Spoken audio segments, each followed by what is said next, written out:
I'm sorry. I'm sorry to interrupt, but I think this is muted. The meeting is muted. I'm not able to hear anything on Zoom. So can you please unmute? Jasmine, are you able to hear now? Yes. Thank you. I am able to, yes. Thank you. Awesome. It's good to see you. As grammarian, my job is to make note of any misuses of the English language, as well as count ums, ahs, and other filler words. Thank you. Thank you so much, Jeffrey. And thank you, Jasmine, for speaking up, because we want to make sure that you can hear us in the room. That is important. All right, now if I can call up our speech evaluator to tell us a little bit about what you'll do.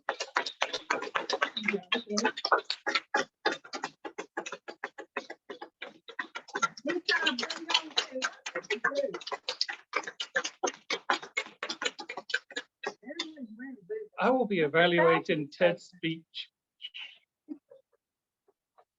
I will be evaluating Ted's speech for anything I see wrong with it and anything I see good with it, because you need the good as well as the bad.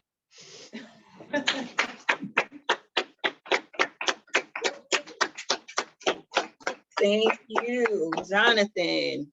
Hopefully you will see more good than bad. I know. All right, now let me tell you a little bit. Well, actually, yeah. Let me tell you a little bit about the theme of our meeting today. The theme of our meeting is do what you love. Now, people say this, and I think that we really need to take a deeper look at what that means. Do what you love. Business News Daily published an article on August 5th of this year called Life's Too Short: 4 Reasons to Do What You Love for a Living. The first reason, you'll feel more fulfilled. Second, you'll be more productive. Third, you'll inspire others. And 4, you'll succeed. Now, have you ever started a job and the person that was training you hated it? Like, they hated this paper and they hate this desk and they hate that people come in and say good morning. Like, what? I mean, really? I had someone tell me when I started a new job that she didn't like it when people say, have a blessed day. I mean, what? What is there not to like about that? But I think sometimes people are at work and they really don't like it. They don't like what they have to show up to do every day. And they can't help it. It's going to show. Just like it shows through love, it shows through hate. Don't think you can disguise your hate when you're at work and you're hating it. It's going to show up. Yes. Now, a lot of us complain sometimes when we go to different places and we can tell that the person who's supposed to be giving us customer service thinks that that customer service can include their hate. What do you do with that person? What's the advice that people tell you? They say, kill them with what? Kindness. Exactly. Kill them with kindness. When someone is treating you in a hateful way, kill them with kindness and watch them die. All right. Moving on. Well, not them die, but watch their hate die. Watch their hate die. Right on time. I was just about to call on our prepared speaker for today. He is going to come up and give us a talk called The Changes We Go Through. Now, Ted, in your introduction, I see that you had to choose a topic that was unfamiliar to the majority of your audience. But I think we've all gone through some changes. So I'm trying to see how this is going to work. And you have to monitor your audience's reaction to the topic and adapt as necessary to maintain engagement. So let's see how you'll keep us engaged. Without further ado, Ted Wilson.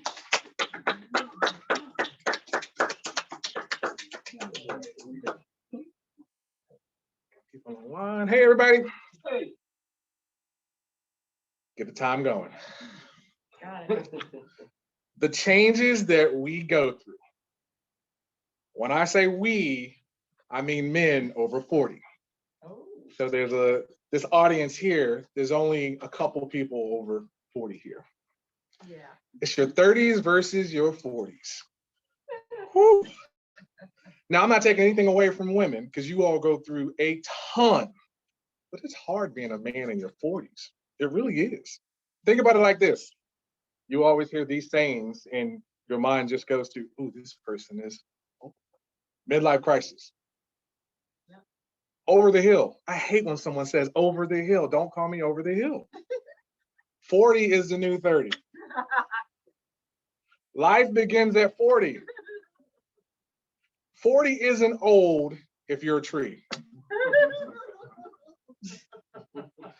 40-year-old, halfway point between diapers and depends. You're not 40, you are 30-10. The last one, I'm not 40, I'm 18 with 22 years of experience.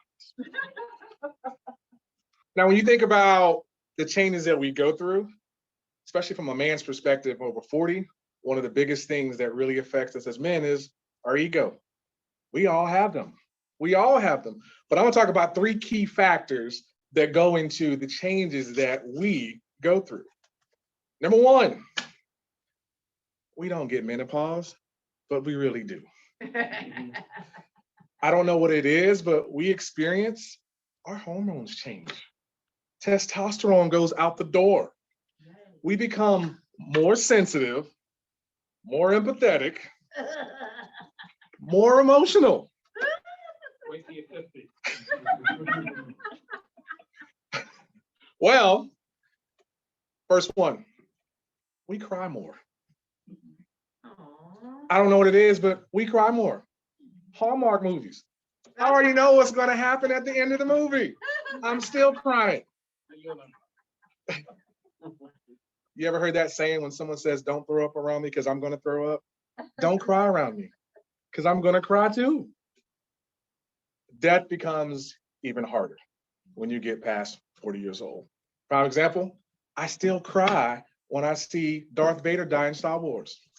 When Luke is holding him and he has his helmet and takes it off, I start crying. And you can't tell me none of you cried when you heard Olivia Newton-John die, especially if you're a Grease fan. So that's the first one, is we cry more. Second one, man, in your 30s, you can stay in great shape. Really great shape. You can work out 2 or 3 times a day. Not at 40. You can eat anything in sight when you're in your 30s. I remember when I got let go at one of my jobs, it was like my mid-30s. And I was like, you know what I'm going to do? I'm going to go to Burger King and I'm going to get triple Whoppers. I got 3 triple Whoppers. 3. Try to eat 3 triple Whoppers now in your 40s. I bet you your heart will stop. But it's hard to keep the weight off when you're 40. Again, from a man's perspective, you go in your 30s, which is your prime time, into your 40s, where it's hard to keep the weight off. It really does affect your ego. It seems like every single year that goes by, my waistline continues to increase. But you probably haven't heard this, and I know Jeffrey is probably going to laugh when he hears this, but at that point, you get booty do. Booty do. Some of you have never heard of what booty do is. Booty do is when your stomach is bigger than your booty do. That is booty do. And that's exactly what I had as I started getting to my 40s. Booty do. Last one. This was tough because, like I said, in your 40s, you're coming out of that prime from your 30s. And there's going to be a time where you start to lose a little bit of your sexiness. It happens. Jeffrey said, speak for yourself. You beat me to it. It happens to all of us. In our 30s, we can wear muscle tank tops. We can wear tight jeans. We can wear tight t-shirts. Put on a tight t-shirt in your 40s and see if you don't pass out. It's a difference now between style and comfort. The older you get, style goes out the window, comfort starts to come in. Think about it like this. In your 30s, you had hair. The 40s, it's gone. Comfort, just shave it off. Don't even have the little bald spot right there. Just shave it completely off.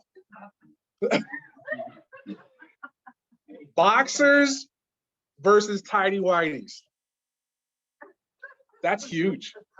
Yeah, that's huge because you got to have the tidy whities because stuff is dropping a little bit longer, but we in church, we can't go that far. Speedos versus swim trunks. In your 30s, you can wear Speedos, just walking around with little pink Speedos.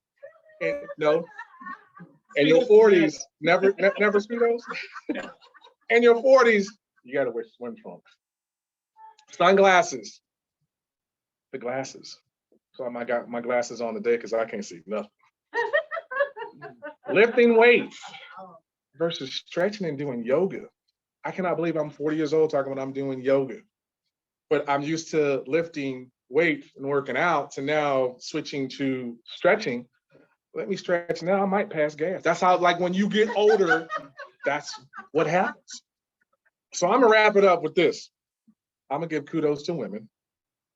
But again, the changes we go through for men, when you get past 40, it's challenging. We cry more.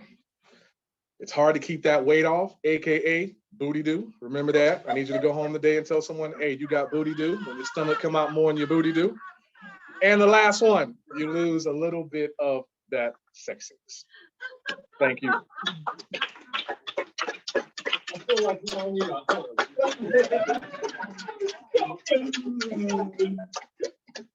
Wow, the changes we go through. All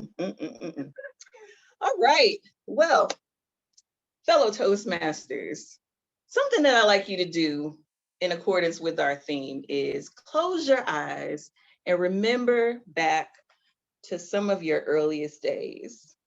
Think about when you were growing up. What were you drawn to? What did you love doing when you were 10, 11 years old? Is there something that you love doing so much at that time in your life that you no longer do? What would it take for you to include that thing in your life just a little bit today? Something that you loved. I'll tell you that I remember riding my bike and being outside all the time when I was a kid. I played jump rope. I also like to observe the lawn, which my mom thought was weird.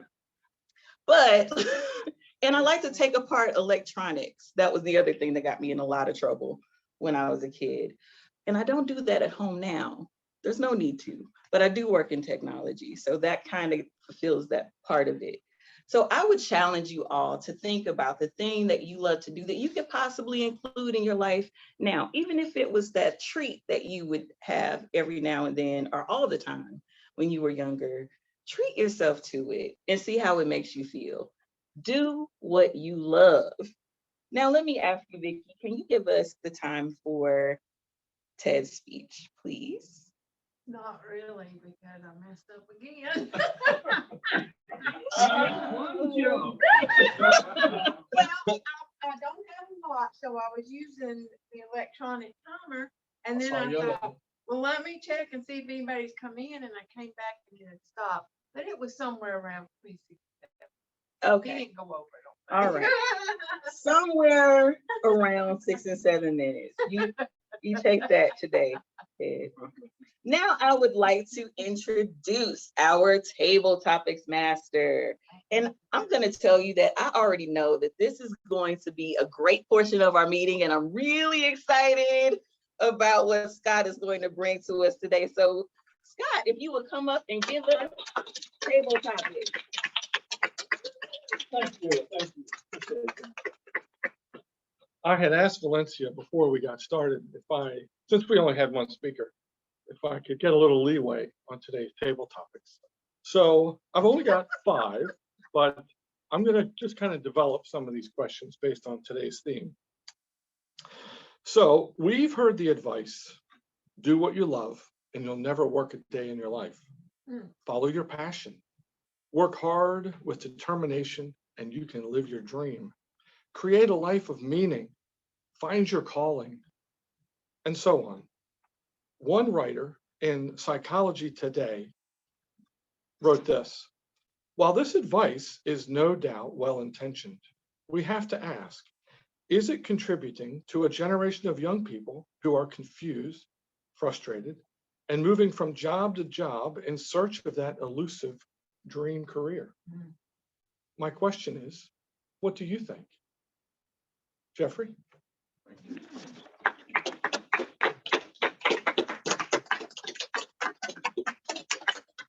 That's a great question, Scott. For a long time, you know, I've always thought, hey, if you can make money helping people, I think everybody will be rich. But what I love to do is help people. You guys know I'm in affordable housing, but there's no money in affordable housing. So what I would recommend to my kids, hey, get a job that pays well. That would allow you in the future to be able to do the things you love. So I don't believe in being able to find a career because there's only so many jobs, so many people who are going to be able to actually be a hedge funds manager. So my thing is, what motivates you? Coming from a poor community, what motivates me is helping people who don't have much opportunity get to another level. For some people, they love gardening. As you guys look at YouTube, people, you can make money literally doing anything. I was looking at a YouTube channel where only thing these guys do is talk about anime cartoons, and they probably make $1 million a year. But that's the other thing, Scott. A lot of times money is the primary motivator. I've kind of learned over the years, the more money I have, the more money I spend. I'd rather spend my time helping other people. Thank you. What a great answer. Okay, my second question. If you were having lunch with a friend who'd found their dream job and loved it with all of their heart, but they weren't making enough money to pay their bills, which weren't exorbitant, they're trying to live within their means, what advice would you give them? Jonathan.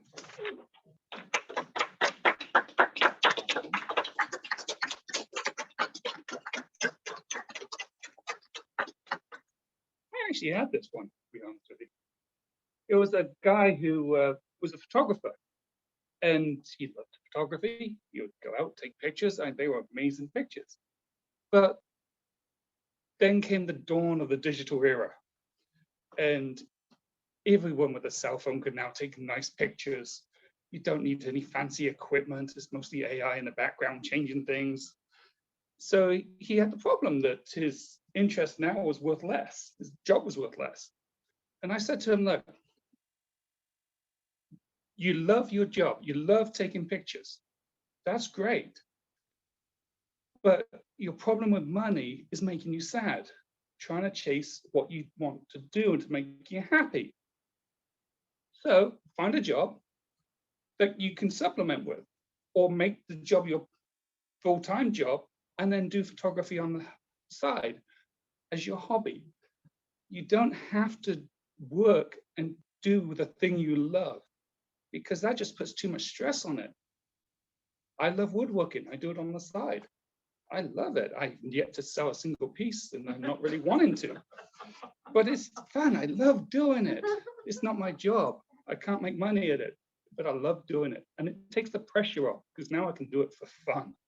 And what's better than doing what you want for fun, instead of trying to force yourself to do it because you need a paycheck? Right. Thank you.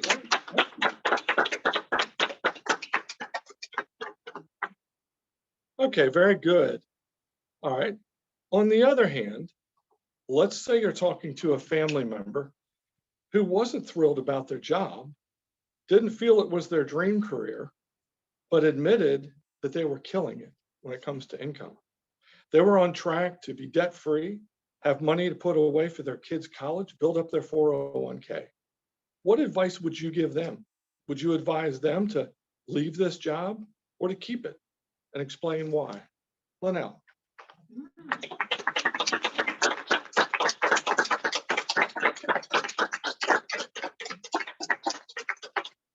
Good afternoon. I would advise them to keep their job. Go ahead on and set yourself up for success.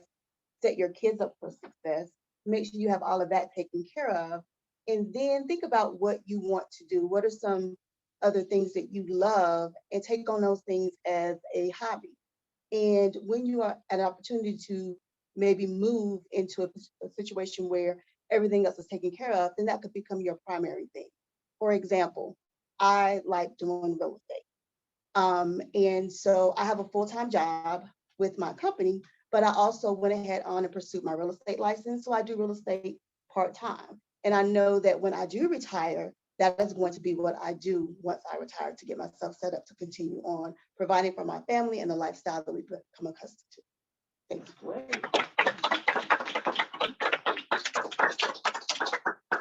Thank you. When we think about the college and career opportunities that are available to us in America, we are fortunate to have the luxury of focusing on our dream jobs. In contrast, my grandfather was a coal miner in the mountains of West Virginia, who labored tirelessly for decades to provide for his family without a consideration of finding a dream job. If you know, can you tell us what your grandparents did for a living? And if you were able to talk to them when they were young, what career advice would you have given them, knowing their time and history? DeAndre.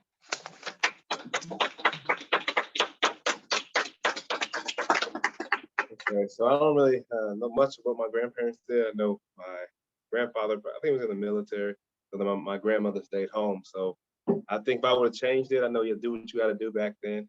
Just provide for your family, come home and cook. Your wife's come home cooking, cleaning. If I had to choose, I mean, during maybe the Great Depression was a 1930s. So I don't know if they had much choice. So if I told them, I don't know what opportunities there were back then to do. I guess you had to do what you had to do.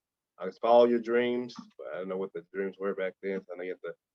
Everybody didn't have a job back then. So just eat, yeah, eat. So do what you have to do. Whatever it was, you do what you have to do. That's all I have. Okay, great. Thank you. Okay, this one's a little longer, so just try and hang with me on this one. The statistics vary, but from what I could read, roughly 20% of people say they are passionate about their work and career. And when I was looking, I was trying to find research on people who love their job, and I really couldn't find that. So, but I thought if you were passionate, it probably meant that you like it. So that leaves 80% of people who aren't. As someone, me, who's worked as a diesel mechanic, a line cook, stacked cinder blocks 8 hours a day at a cinder block factory, been a field worker on a farm, I can testify to being in a job that in and of itself does not bring any satisfaction. All those jobs are critically important to society, and society would collapse if those 80% went away. And as I thought about this, as I was working on these questions, I was reminded of something that the Apostle Paul said. And if you're unfamiliar with him, he's a man who was beaten near death numerous times, was shipwrecked, bitten by a snake, and imprisoned many times, what would be considered wrongfully. And yet he says, I know what it is to be in need, and I know what it is to have plenty. I've learned the secret of being content in any and every situation, whether well-fed or hungry, whether living in plenty or in want.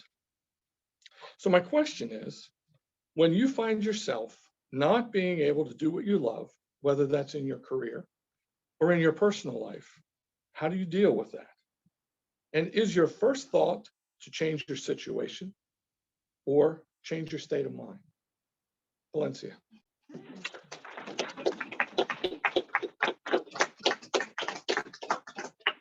Wow. Scott, thank you so much for this question.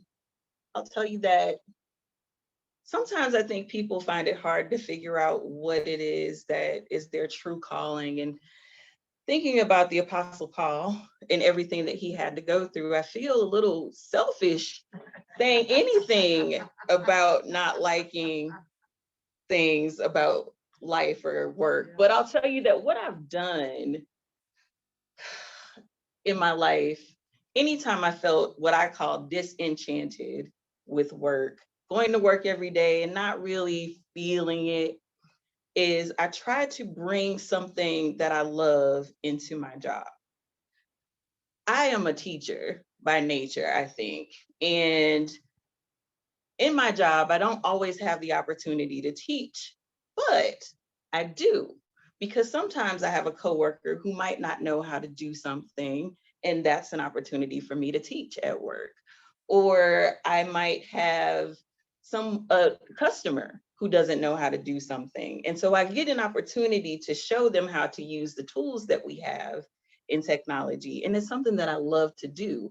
Now, if you've ever worked in technology, you know that those people who work in service desk people, trainers, they don't make any money, just like teachers in real life.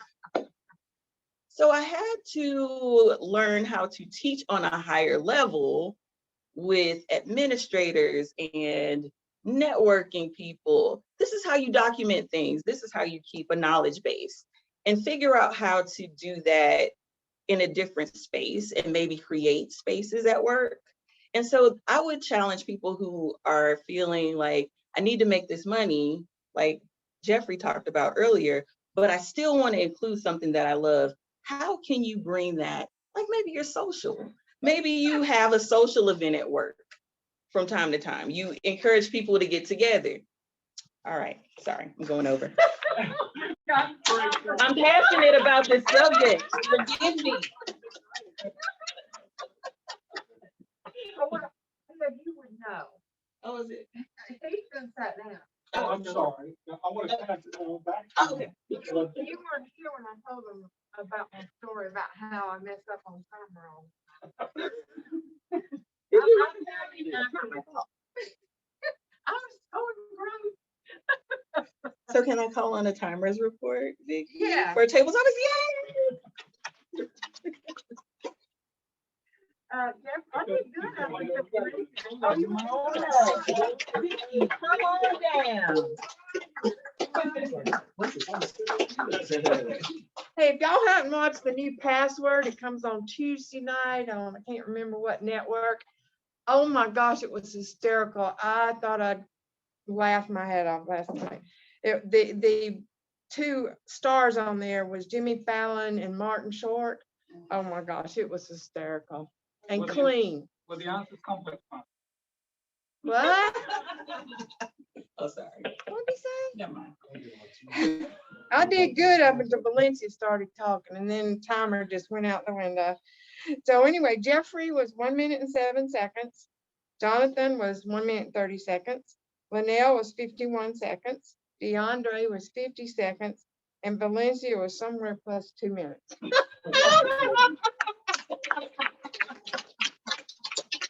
I am going to get a t-shirt made that says somewhere plus 2 minutes. I like it. I really like it. Now we will have our evaluator come up and tell us how Ted did. The good things, the bad things.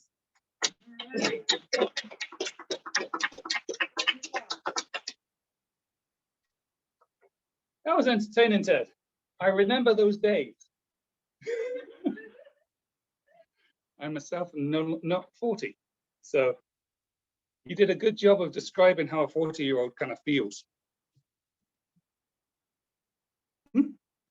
Password comes on Wednesday night, not Tuesday. I needed that last week when I was doing my audience interruption. Yes, Ted, you did well. I really enjoyed the speech. In fact, I got a little bit too into it. I started forgetting to take notes. The changes we go through a lot. And you went through a lot with that speech. But it was good. You engaged the audience. You made us laugh. You made us almost cry. And Olivia Newton-John dying, that, yeah, I remember as a 7-year-old dancing to Grease Lightning. I said too much, haven't I? I really liked the use of your hands. You did use your hands a lot.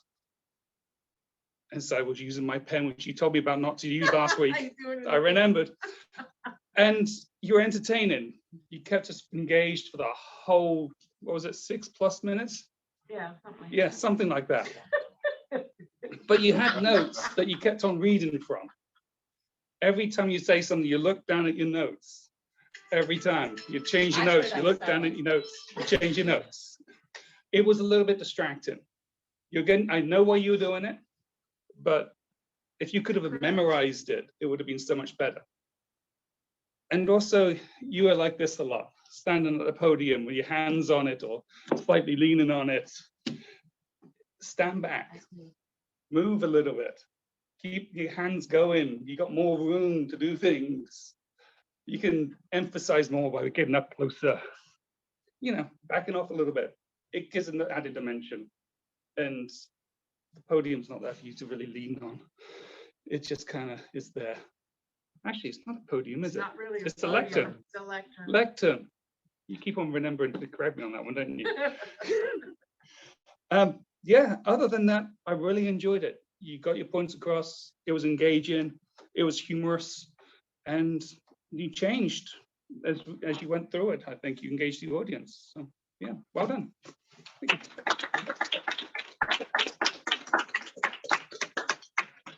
Don't know about you, but I would pay money to see Jonathan reenact Grease Lightning. I got a border. I can tell he had some coordination when he was giving Ted his feedback. He just wanted to jump in. You can do it. We'll do a flash dance with you. Now, I'll tell you something else about doing what you love. Self-care, taking care of the self, includes doing things that you love, things that bring you joy. How many of you have heard of Marie Kondo? Marie Kondo, she has that show Sparking Joy. She wrote a book and there's this whole movement about sparking joy. The premise behind this is you find things in your house that spark joy and things you don't, go out. You get rid of it, right? So this is something that I would also challenge you to do in your life. What things in your day-to-day life spark joy? Not just things in your house. Maybe start, with what you do in the morning. People have this saying, good morning. We say it all over the world, good morning. How can you have a good morning? What can you do to make your morning joyful every day when you wake up? For me, it's a double cup of coffee. With my favorite almond creamer, okay? No one touch my almond creamer. Now I would like to call for our grammarian report, Jeffrey Wood. Thank you, Madam Toastmaster. Fairly clean day today, Valencia. A couple ums and a couple ands. Ted, one so and one in 6 minutes, that's not bad. Scott, one so. Jonathan, you kind of use filler words a lot. And yeah. Linnell, very good job. I didn't hear any filler words. And DeAndre, 3 uhs. Thank you,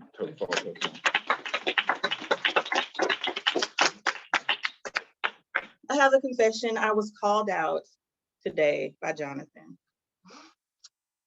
I did not give us a word of the day. I didn't know what the word of the day was. It wasn't in my agenda. Oh, I thought we did. Not saying that. Not saying that. And we also don't have a general evaluator today, but I will give us a brief cover of that if I'm not missing anything else before we call up our presiding officer. We had a great meeting today. I enjoyed it thoroughly. Toastmasters is something that I do that I love, and having this time with you is something that I look forward to, and being here in person was even better. We started our meeting right on time, and I think we're going to finish early on time. I haven't been watching the time. I've just been enjoying the moment, been present here. Our table topics made us think about things we love, encouraging others. Thank you so much for that, Scott. We had an evaluator. I'm telling you, he was going to get up and dance. I could feel the movement. Well, but the feedback for Ted hopefully will help him with his future speech. And Ted, of course, entertained us once again with his speech. Yes, he keeps us laughing. And he gave us a new phrase that I don't want to hear any of you say to anybody, okay? Don't offend anybody you love or even strangers with that.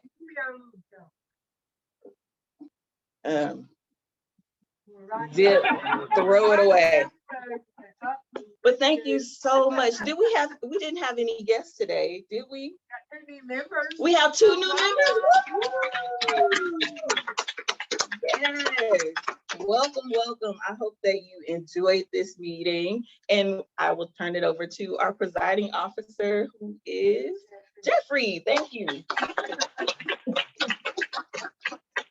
Excellent job, Alicia. Thank you so much. Gillen wanted me to remind the officers who have not had training. I believe that's one last training to end this month. Perfect. And I think Ted, you're the last officer that needs training. I'm gonna do it. Perfect. Guys, I got goals back from Winfield, Jonathan, DeAndre, awesome goals. Yeah, I've been got you some months ago. Ted, so many goals. I mean, I'm really expecting for this club to make distinguished this year. As you guys saw, I believe the metrics have changed to where they're only requiring now either 20 members. I've got an email yesterday. Yeah, they changed the They requirements. changed the requirement for I distinguished. couldn't quite understand it. I need to see the form. Yeah, email came out, but I believe that 20 members It's or special. a net plus of 3 members, you can make distinguished. And then I will get that list out to you guys who have not received that. Well, it won't apply to us anyway, because we had 18. So 3 would be 21. So, but I guess if we have 20, then we Yeah, will meet that yeah. particular goal. Great. Other than that, Jasmine, I hope you're ready to give your first speech sometime soon. How have you been doing? Thanks, Jeffrey. Yeah, I'm definitely going to try that sometime soon. And I'm sorry I was gone for a while. I had a family emergency and had to make a last minute plan to visit India. And after coming back, I was, down with COVID. So yeah, I know I'm coming after a long time, but I'll try to be more regular and more active going forward. Awesome. And thanks for having me back. Yeah, we're glad to have you back. Thank and hope you. all is well with your family. That's all I have. Yeah. Vicky, as past president, do you have anything you want to mention? You want to tell us what pyramid is or password? We do need somebody to fix the Easy Speak site. Anybody that, do you know how? What is it? It has the time of our meeting time as Friday, and it's obviously Thursday, and I don't know how to fix it. She doesn't know how to fix it. I looked and I couldn't figure out how to. I couldn't see where the option was. Well, But I don't know who has edit rights on that site though. I think any of the officers. Okay. I can check. Oh, yeah, it's over to the far right in that column. At the top. Yeah, it's on the right side. Above where it gives the next date of the next meeting. Yeah. And it's been like that. We changed a year ago, and Lynn's the only one that has noticed it. Or at least it said anything. Or at least it Maybe said everybody knows anything. Oh, maybe they're coming on Friday and we're not here. No. And this afternoon, I'm going to send out the meeting for next week. Next week, we have 2 speakers, so we're going to need a little more hands-on deck next week for the evaluations. That's all I have, guys. Have a great weekend. Thank you.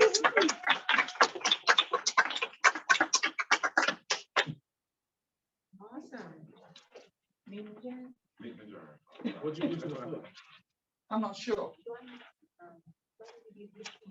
It hurts. Yeah. In fact, my whole right side of the line. It's just my foot. Nothing broke though? Or I have No, no. I actually hit on smack. It's muscle or something. you working too much? You working around, walking around too much? How are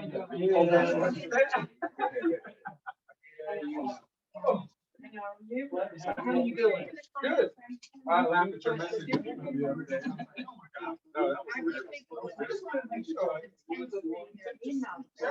was trying to figure out how to, and I forgot what role I had. I was like, I think